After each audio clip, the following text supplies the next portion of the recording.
What's good? It's your boy Fanon. All right, so it looks like this Anthony Joshua versus Deontay Wilder bout, unless something major changes, that this bout is dead in the water. And it is going to be, in my book, and like I say, this is my opinion. This is an opinion channel. I can talk about the news and what happens in the boxing news, but then I'm just going to give you my opinion, what I see. And I don't really care if there's Anthony Joshua fans that think that I'm biased or don't agree. I've been watching boxing for a very long time, and this is the most ridiculous thing that I can remember seeing. The heavyweight championship of the world gets held up because Anthony Joshua has a different excuse, has an excuse a day for why he doesn't want to fight. He comes out, and after his last fight against Joseph Parker, and I said that fight against Joseph Parker was a good fight to make. Personally, I would have the fight before that when he fought Carlos Takam.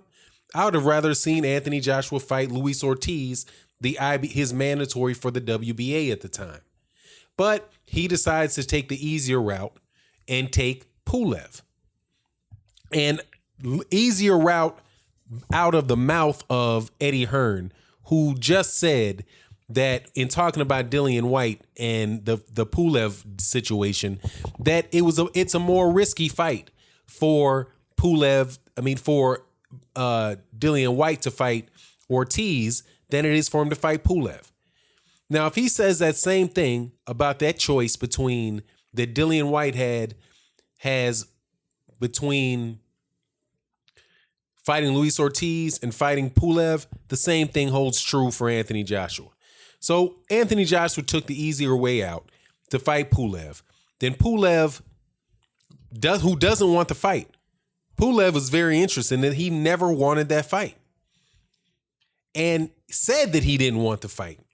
And then I think pulled some phony injury to get out of the fight. I don't understand why to this day, but he did that.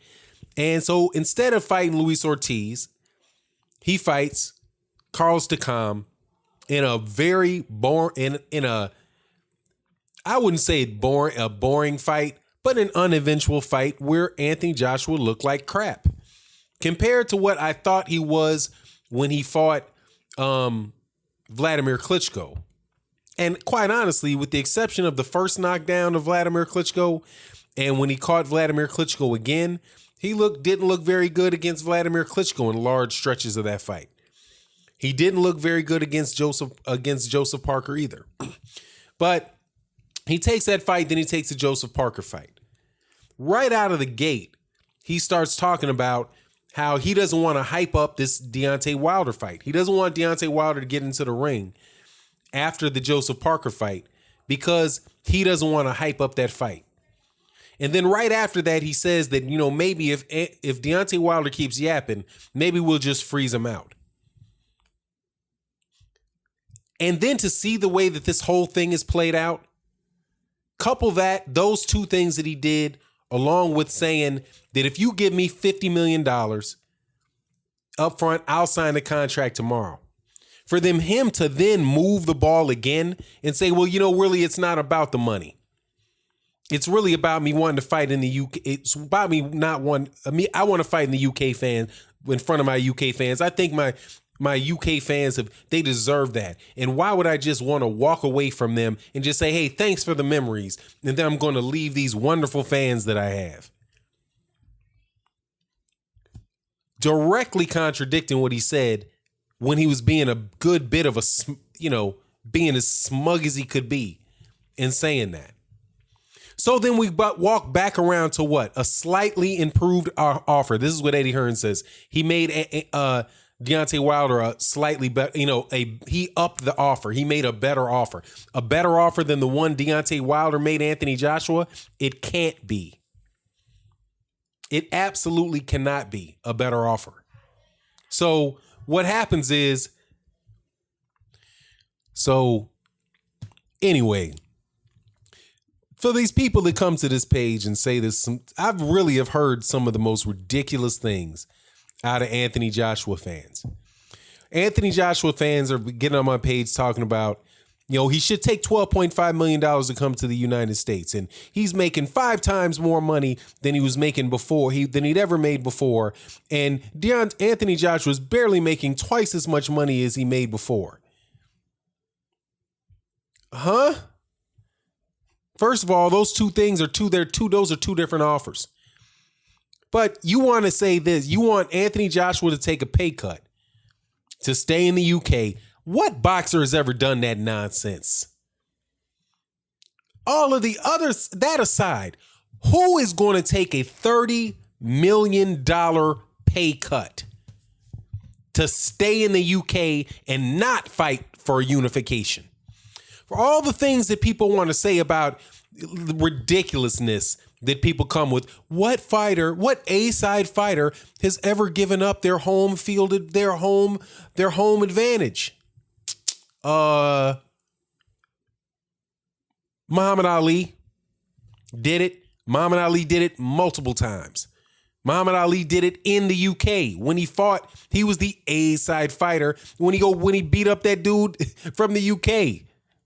Okay, he was the A-side fighter when he was the A-side fighter against George Foreman, and he took a 50-50 split with him and fought in Zaire. He fought all over the world. Fighters have done that. But you now tell me what other fighter in the history of boxing said that they want that fighting in their home, in front of their home fans, is worth a $30 million pay cut. $30 million pay cut. A 16 or what? It's absolutely ridiculous. It's a 20 million pound pay cut, man. He said it's not that important. It's not going to change my life. $30 million, 20-something million pound pay cut. And that's what was off of a guarantee. That's guaranteed. That's not even talking about the upside. This dude might have left, for all you know, he could have left $50 million on the table. The $50 million was just what was guaranteed, and it was 50% of whatever the total amount of the total gross of the fight would be. To go fight Alexander Pulev? How could you not be scared or stupid? I'm serious. I'm trying to understand this really. I understand what is in it for Eddie Hearn. That's obvious. Eddie Hearn does not want a Kell Brook 2. But look, man, Anthony Joshua's not that good. You can say all the accolades that he's had, who's done this faster than this and who's done that. Look at him in the ring. He's not that good. Look at Anthony Joshua fight Joseph Parker, and then go look at Cassius Clay versus Big Cat Williams. Look at that fighter, and then look at Anthony Joshua. Look at him. Just watch the fight side by side. Put one screen on there and put another screen on there, and tell me that's the same level of fighter. Your naked eye should tell you, hell no. That's not the same level of fighter. That's not the same level of athlete. So consequently, this dude can get knocked off. He can get knocked off. He can fuck around. He can mess around and get in there with Alexander Povetkin and get knocked off. He looked like he got wobbled with a body shot to the shoulder from Joseph Parker. He's not that good. You can say, hey, well, he's more technically sound than Deontay Wilder is. Cool. That doesn't make any difference. Deontay Wilder is somebody that could lose too. But you make your money when you can get your money. You make your money when you can get your money. And this is the biggest duck in the history of boxing. And just saying it, these ridiculous supporters of this nonsense, they're bad for boxing. If you can support some nonsense like this, man, you are not a fan of boxing. You're not. And I don't care how many subscribers you have. I don't care how long you talk about boxing or what other nonsense you're saying. You don't talk about multipliers. You don't get paid by multipliers. If somebody was paying you $10 an hour, if they paid you $5 an hour and then they said, well, I'm going to triple that. I'm going to triple that. And I'm going to give you $15 an hour. But you take somebody else is making $100 an hour and they say, I'm going to give you a 50% raise. I'm going to raise it by 50%. I'm going to give you 0.5. I'm going to give you a multiplier of 0.5. This dude got a raise of $50 and the other guy got a raise of $10. Dummy. You don't get paid on multipliers. You get paid on money. And this dude was said to have made 13 million or 15 million pounds, whatever it was, against Vladimir Klitschko. Do you really believe that this dude is making 20 million pounds a fight? He's not. There's not that much money in the UK. They can't afford to pay him that much money. The whole fight is generating 45 million pounds. You telling me 50% of all the revenue of that goes into the pocket of Anthony Joshua? Heck no. Heck no. He's not making that much money. The math doesn't work. But even if he was, his guarantee was 36 million pounds with an upside, or $50 million with an upside. He could have made $60 million. That would have been a $40 million this dude left on the table. There is not another heavyweight. You really have to not want to fight to leave that much money on the table. But the same ridiculous people can make this argument. Well, Deontay Wilder left $10 million on the table. $10 million on the table when he rejected the $12.5 million flat fee deal against Deontay Wilder. Against that Eddie Hearn offered him, right? But what did he offer in exchange for himself? He gave in a fight that is estimated by damn everybody, including Eddie Hearn, that it's a $100 million fight. If it wound up being $100 million on the nose, Deontay Wilder would have been paying himself an extra $38 million because of his offer. So now he's in a position where he's got to say, well, you know what? I'll just, give me an extra $2 million on the flat fee. And, I'll leave that 36 and I'll leave the potential $36 million. I'll just throw that in the trash can because I really, really, really want those belts.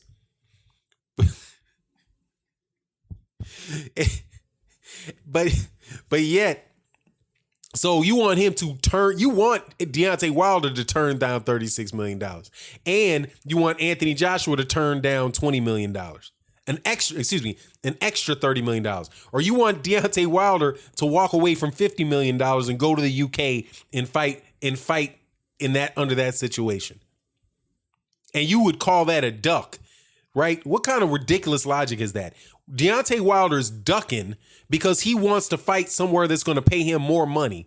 But Anthony Joshua really wants to fight when he laid out a situation where the guy that he's fighting could make $38 million less for fighting him. And he makes $30 million less for fighting him, for taking the fight. That same scenario between the two fighters leaves $60 million on the table between the two fighters. So Deontay Wilder saying, look, man, let's make this fight and there's an extra $60 million on the table. And Anthony Joshua says, no, I don't really care about that extra $60 million on the table. I want you to fight me for a lot less money than that. And I just so much love my fans that, I'll just go fight Alexander Povetkin and, I'll just move on. That is a duck, man. And he's never going to live that down. He may never live that down.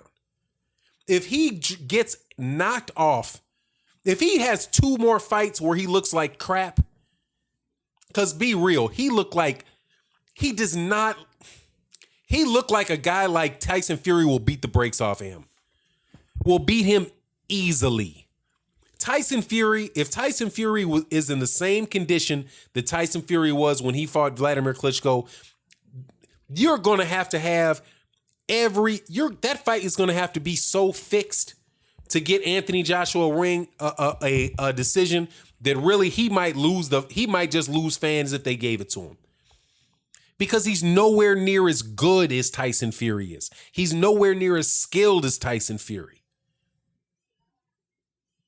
And if that winds up happening, he's never going to live down this duck. I listened to another channel. Dude actually comes to my channel a lot, and I really was thinking maybe this dude was trolling in this video because of the tone in his voice. I was like, is he trolling? Where he's talking about the fans that Anthony Joshua has gained in the United States since he did his whatever that was, that tour thing he did. I don't know what he was here for, really. It was other than a couple little clips that you see on YouTube. I would have never known he was here. I asked my father if he knew he was here. He didn't, But anyway, I was like, his reputation is trashed in the United States. Trashed. With hardcore boxing fans that really know what's going on, it's absolutely trashed. And it's looking terrible for UK fans as well. That's why I'm not even saying UK fans when I'm talking about Anthony Joshua anymore. Because daily I hear from UK fans that are like, this dude is a fraud. And that's people from his own country. Those are people from his own country saying that. And the fans that he does have can be loud as you want and talk as much as you want, but you're still just one fan. You're just one fan. You can leave a message on my machine. That's fine. Cool. I mean, not on my machine, on my page. That's fine. But you're just one guy. You're just one guy. You might be one guy with 3 different YouTube accounts, but you're just one guy. And I've been around boxing long enough. I've been watching boxing. I've been watching sports long enough. Nobody is doing that save Michael Jordan. Okay? Michael Jordan, the only time I've ever heard anybody leaving that much money on the table is like LeBron James or Michael Jordan when they decide that they're not going to max out because they want to have more team members. They want to have better team members. But their NBA money really is just there to pay their taxes because they make all their money off endorsements. So it's kind of a good trademark off him. Anthony Joshua's not that level of dude. His endorsement deals aren't like that. And they're not going to be like that when he acts like a punk. Look, marketing agencies, when people want to do, when marketing agencies want to hire people to represent their product or whatever, or companies want to have people represent their product, they try to align that person's some characteristic that guy has along with something that goes into their product. So what is cowardice? Exactly how do you align yourself with cowardice? I mean, what is it? What's he going to be like what are those when you're nervous? What is that when you got like anxiety or whatever? He can go to he can represent a pharmaceutical company that gives pills for anxiety. And like Anthony Joshua was scared to death of Deontay Wilder, and all he had to do was take an Ambien and duck the fight. I mean, How are you going to do that, man? I mean, what marketing, what if that gets out about him that the dude is ducking and isn't willing to take a challenge like that, and the word gets out on that? I mean, seriously, I don't want him on my product. God, dog. But anyway, man, I'm not going to carry on with this. Anthony Joshua is just ridiculous, man. That whole scenario, now that it looks like he's going to fight Alexander Povetkin, which is what he wanted to do to begin with, it's just a big, long merry-go-round of people trying to pressure him into doing something that he didn't want to do. And since he didn't want to do it, there was no getting him to do it. No matter how much money you offered him, no matter where the fight was, unless something turns around at the 12th hour, you know, that's what he's going to go down as, man. He's going to definitely have this record. Who gave the biggest amount of money ever to duck a fighter, to get out of a fight? If you want to say, oh, well, Anthony Joshua really wanted to make the fight and Deontay Wilder didn't want to make the fight. Anybody that knows that, anybody that knows boxing can see that. Really?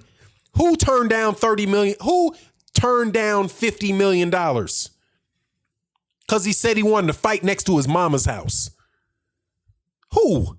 Anthony Joshua did that. Deontay Wilder turned down $12.5 million for a fight and then made an offer where he would have made $50 million. But Anthony Joshua is the one that wanted the fight. Y'all, hey man, y'all need to put that, you need to put what you're puffing on down and get some lighter stuff. And Anthony Joshua, the cowardly lion, need to get on that yellow brick road and go see the wizard and get a heart. Because dude is absolutely positively, the Tin Man. You know, get your ass some heart, dog. Or courage. Who was the one that, no, the brain was the Tin Man. Yeah, the cowardly lion. Get your ass a heart, man. Because that was absolutely ridiculous, man. And like I said, I don't think this dude's going to live it down. He ain't going to live it down with me. Because that was ridiculous. I couldn't have foreseen somebody doing that. Put $50 million on the table and a dude turn it down for a fight for $36 million for 36 minutes. And y'all acting like with some ridiculous arguments like, well, that's Anthony Joshua. Deontay Wilder turned down $12.5 million. He must be ducking. But Anthony Joshua turns down $50 million and he wants the fight? How does that work? Anyway, with that, I'm out. Peace.